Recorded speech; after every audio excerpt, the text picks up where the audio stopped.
iyo umuntu afise Imana ntaba ari umupfakazi ni kuvuga ndafise umugabo yitwa Yesu. Umva rero napfaka muri 1998 umugabo yansigiye abana 8 ariko umwe Imana yaramwishubije nkaba nsigaranye abana 7 kandi ndaryoherwa cyane barandyohera mfise n'abuzukuru rero 24 erega iyo utiyoga haryoranukira abantu. Ni gute umukenyezi yoguma berewe? Ingene umukenyezi yoguma berewe bwa mbere akwiye kwikunda hama yitwararike yibabare. Twashaka tubaze kino kibazo, mbega hariho abakenyezi b'umwanda barabaho, mbega bo none wobabwira iki, wobafasha gute kubijanye no kugira isuku, mbega hari nico byobafasha kugira ngo bashobore kugira isuku?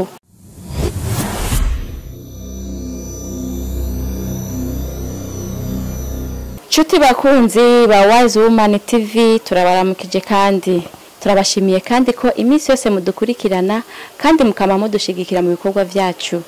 Uno munsi rero twagira ibibakwe no kwakirwa n'umumere mwiza hano, umumere akomeye cyane, umumere afise ibintu byinshi ashobora kuganira kuri Wise Woman TV, kukaba nkako murazi ku televiziyo yacu ari televiziyo y'umukenyezi. Nuko rero turabakengurukiye kandi turabahamagariye mwese kuza kumviriza kino kiganiro cyacu kandi turazi yuko muri ko muradukurikirana nkuko bikwiye. Hanyuma uno munsi rero dushaka kumenya ni gute umukenyezi ashobora kwama ari chic, ashobora kwama asa neza aberewe. Icyo cyo kiganiro tugomba kuvugana namwe kuri no munsi. Hanyuma rero mukomeze kudukurikirana.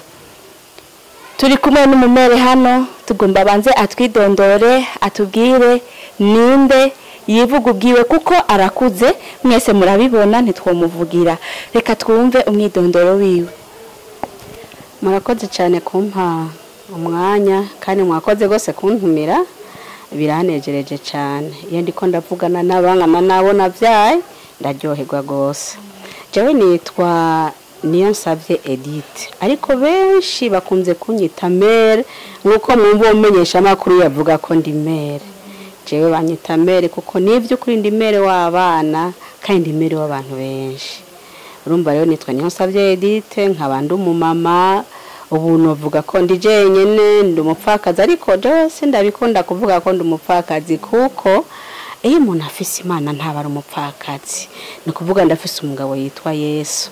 Umva rero napfaka muri 1998 umugabo yansigiye abana 8 ariko umwe Imana yaramwishubije nkaba nsigaranye abana 7 kandi ndaryoherwa cyane barandyohera mfise n'abuzukuru rero 24. Urumva rero ko meze neza, urumva ndi mu bintu maze kugira abuzukuru 24. Urumva ko mba ndi mu munezero. Bakunzi bacu, mwumvise umumere wacu ngena tubwiye, mwumvise abuzukuru afise, abana afise. Byukuri twe tubona umenga aracyari umujene, ntidutahura ingene bafise abuzukuru bangana gutyo, ariko kandi nkuko yatubwiye muri Yesu biremera cyambu cyaba baririmbye. Hanyuma tugomba tumubaze kuko je ndabona ko ari umujene nyene, umumere w'umujene. Ni kubera ikantu bagutazira mere, nuko gusura umumere w'abana cyane, ni kubera iki baba bagutazira umumere? Kandi turamaze kumva kuko sijya mbere bamwe tukubonye twumva ko bakwita Mere Jeune. Eske ni kubera iki bagutazira ayo mazina? Murakoze cyane kunyita Mere Jeune, ngira ngo niko bambona kandi burya byose ni mu mutwe. Ugombye kuba jeune uraba jeune, ugombye gusaza n'imyaka 12 usanga yashaje.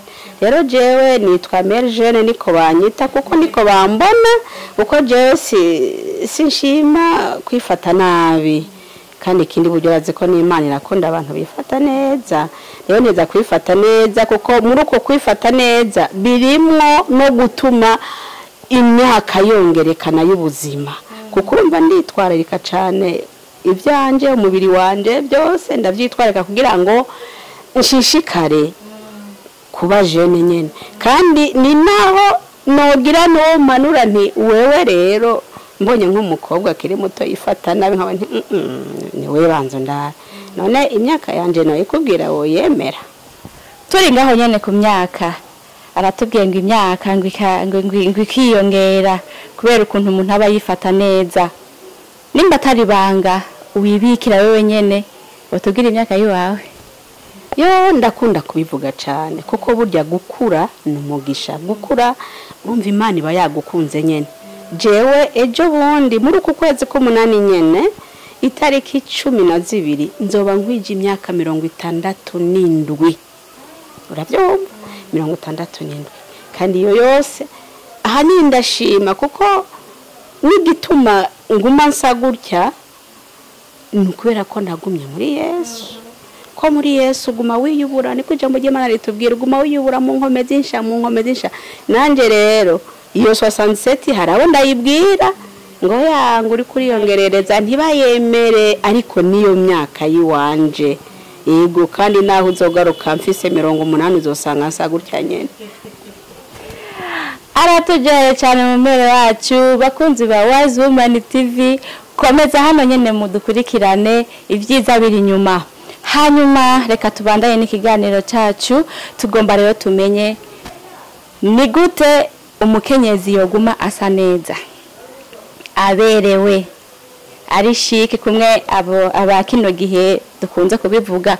Urabona ko twamaze gutwarwa n'indimi zo hiyo hanze hakurya twivugira indimi zose dushaka. Ni gute none umukenyezi yoguma asa neza aberewe nkuko kwiwawe urabona ko nawe uratagase gose. Ni gute umukenyezi yoguma aberewe?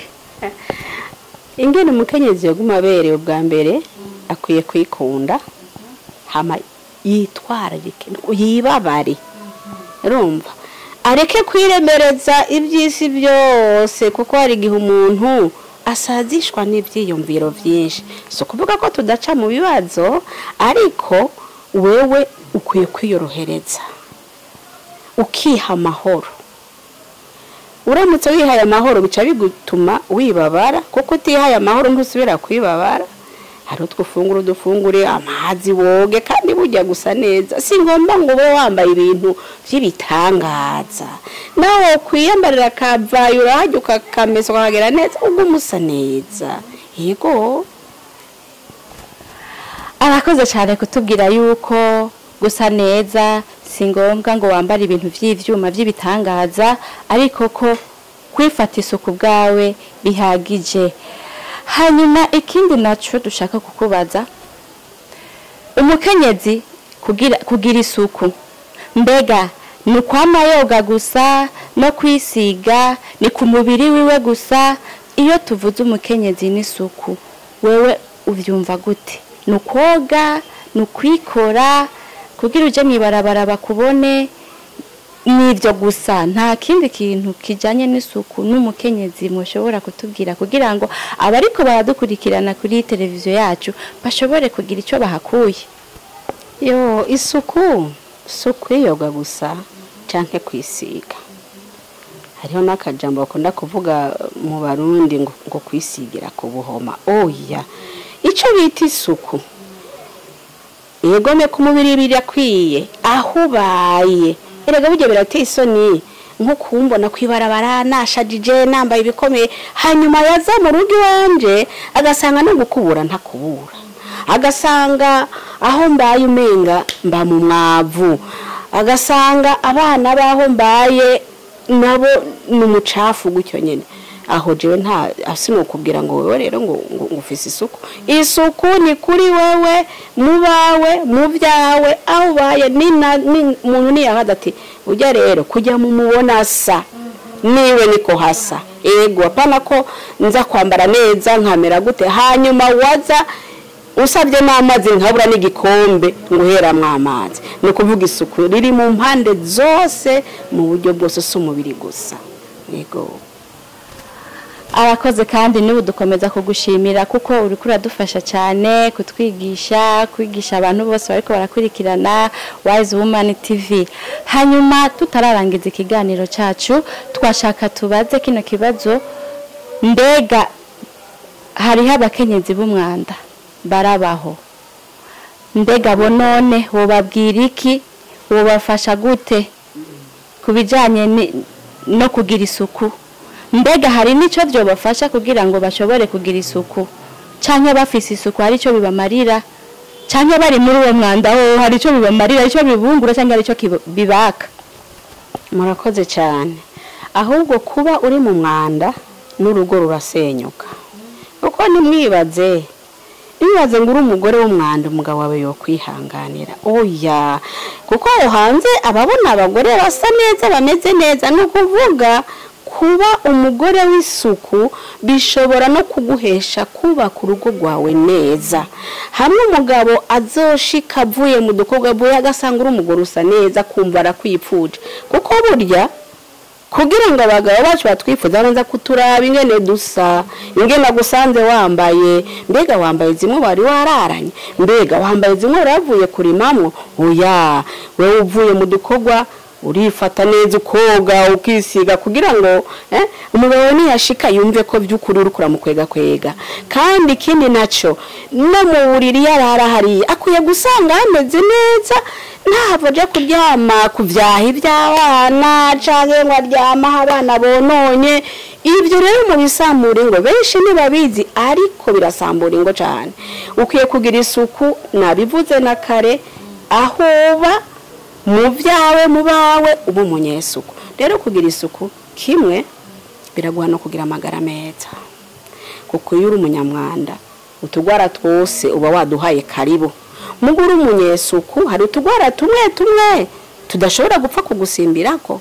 hanyuma uri umunyesuku wama imbere y'uwo mwubakanye umenga uri nk'ishugwe rya dutereka ku meza kuko ishugwe ryamara ryiza igihe cyose haba muci yaba mu mvura ryamara ryiza rero n'umukenyezi rakwiye kuba mwiza igihe cyose ugakora udukorwa twawe ugaca wiha umwanya wo kugira witegure kugira ngo umutware niyaza aze gusanga ishugwe risa neza nawe bica bimuha amahoro bigaca mbere bimuha no kwiyumva ari mu bandi bagabo ko afise icavuga afise ico yorata mugo ufise umugore w'umwanda hari n'igihe utemera ko ari kwawe ukahakana bakubaje ati mbega ujya ni madame utoya tujyamenga ndamuzi nk'umubanyi sinzahunda kandi uri umufasoni wiwe urumva rero isuku ni ikintu ngirakamaro isuku ni ikintu gikenewe kandi ikindi nobabwira nk'akabanga iyo ufise isuku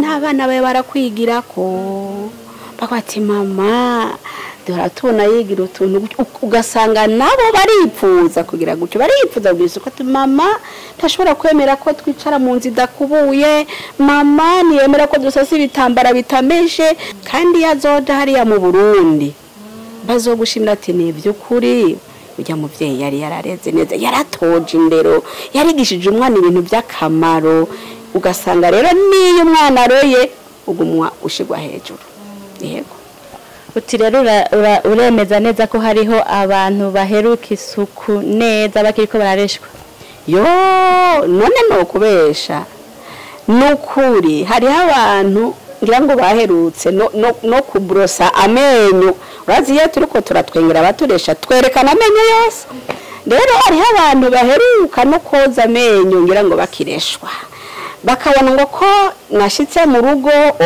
nashitse ndimenye ko ryasukura ibandanya ugasanga kumwe yaho nimba yora yoga kabiri ku munsi asigaye yicisha amazi ku maguru no mu maso kumwe batuvuga ngo ingene abanyeshuri ngo bakaraba agakaraba akantu kakaberebetwa akibagira n'ibice bikuru akwiye koga byotuma aciye n'impande y'umuntu atamunukira rega iyo utiyoga haryoranukira abantu hariyo rero ibice bimwe nka tudakwiye kwirengagiza dukwiye koga kugira ngo abantu bumve yuko by'ukuri dufite isuku na wa mushinga nawe wawe mbega ca wibaza mukitse umusaya hamwe hanyuma wamuhemera ko akazayumva umenga sindabizi mbega ubaza ko icyo gitanda azobandanya kukiryamamo azaba aja kuronderaho bisiga tumwe bita ngo ni marashi hajya utwo bita imarashi azaba aja kurondera kuko nazo bandanya kuba ahantu atameze neza rero no kuri isuku ni ikintu ngirakamaro mu buzima bw'umuntu yego murakoze cyane kandi murakoze ku mwanya wanyu. Turashimiye mwese abakunzi ba Wise Woman TV, ikirore cy'umukenyezi w'ubwenge.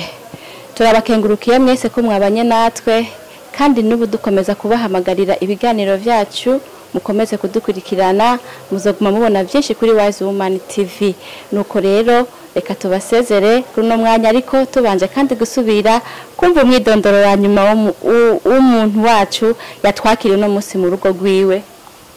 Ego mbanje naje kubashimira ko mwanyiyumviriye ko mukaza kungendera, kumbore mwari muzi ko ari ico no hava ndabafasha. Jewe nitwa Niyonsavye Edith, ariko abenshi banyita Mere Edith.